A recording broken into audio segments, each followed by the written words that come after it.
Okay, so look at Kholat at 21:9. I felt like I should be more scared when playing this than I really was. The threat of being scared completely outweighed the ability for it to actually end up delivering, and honestly, I'm not sure if that's okay or not. I suppose, regardless of whether I ended up getting scared or not, I still was tense and on edge whilst playing, so clearly the game got across its unnerving intent regardless. But yeah, anyway, first let's tackle the 21:9 support before we talk about this anymore. So the game isn't perfect, but it's oh so nearly there. So gameplay correctly shows off more on the sides of the screen, and there is a nice FOV slider to get a good view of the world. Screen effects use the entire screen space, pre-rendered cutscenes are zoomed so you lose the top and bottom of the image unfortunately, but in-game cutscenes are nicely 21:9. The main menu is 21:9 with the background scene just filling the entire screen space and the menu elements shifting to the left hand side, and the same applies to the in-game menus, though they just freeze with the gameplay behind.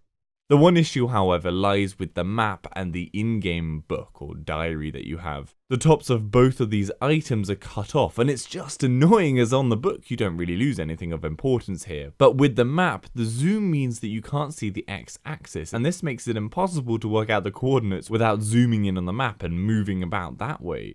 Thankfully that option exists, so you can play regardless, but yeah, these two views need tweaking. Finally, the loading screens are stretched to fill the screen, but I have no problem with this as long as there are no black bars. Performance is good. On a GTX 1080 Ti at 3440x1440, I was able to run between 60 and 80 FPS steadily on highest possible settings with TAA anti-aliasing.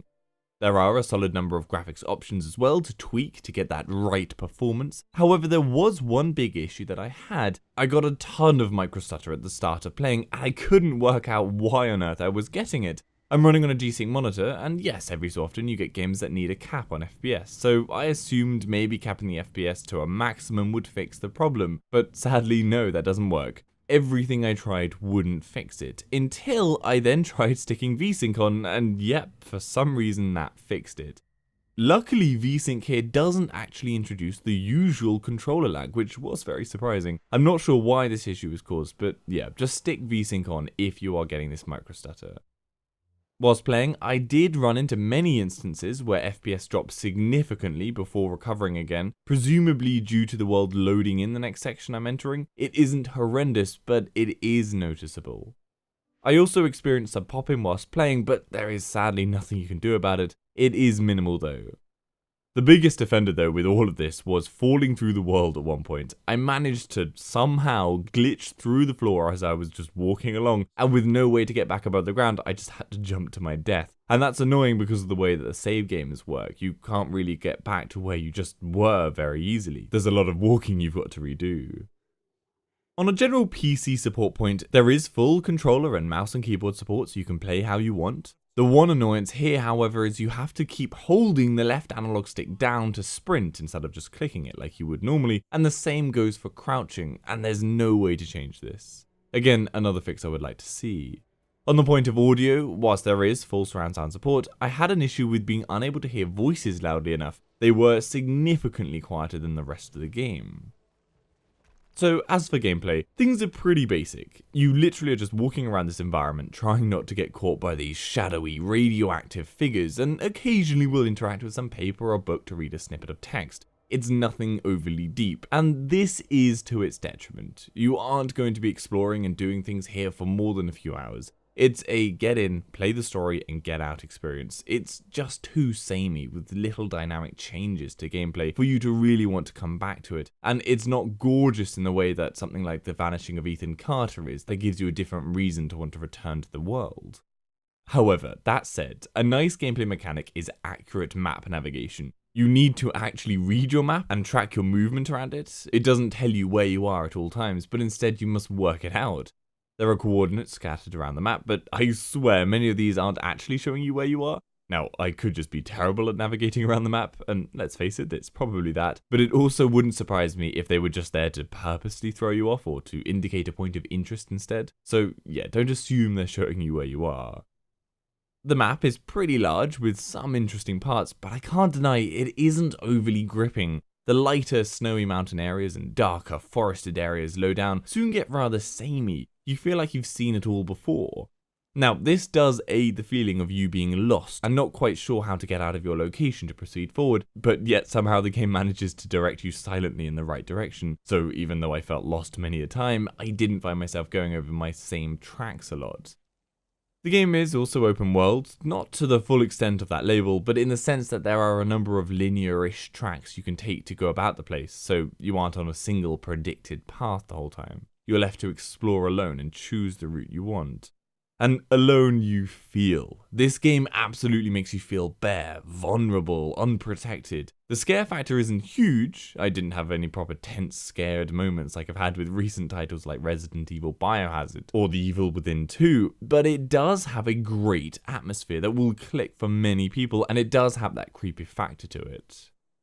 The story is relatively interesting, with enough information slowly provided to you to build a decent picture up of what's happened here. It aims for the creepy, rather typical horror storyline with notes from people talking about their experiences before and during the terrible experiences just left around. And I'm not bashing it at all for that, it works, but it's nothing hugely original.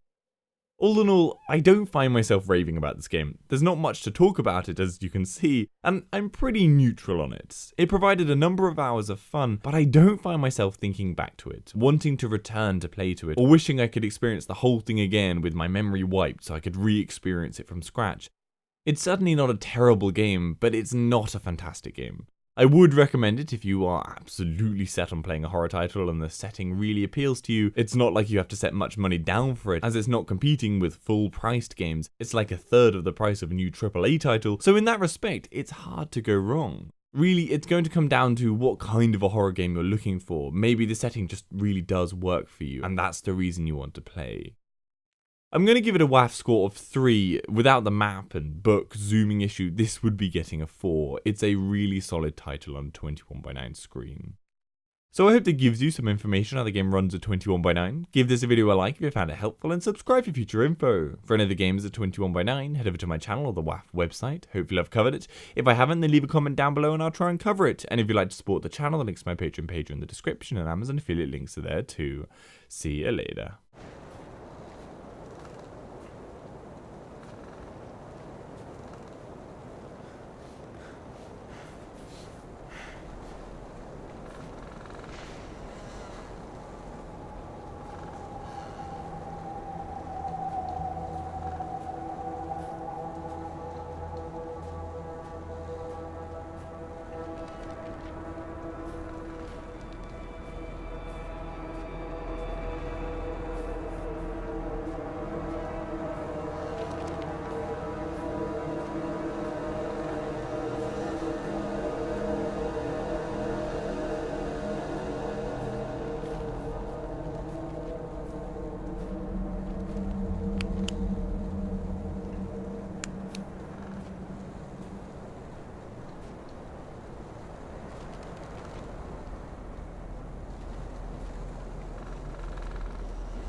Human beings.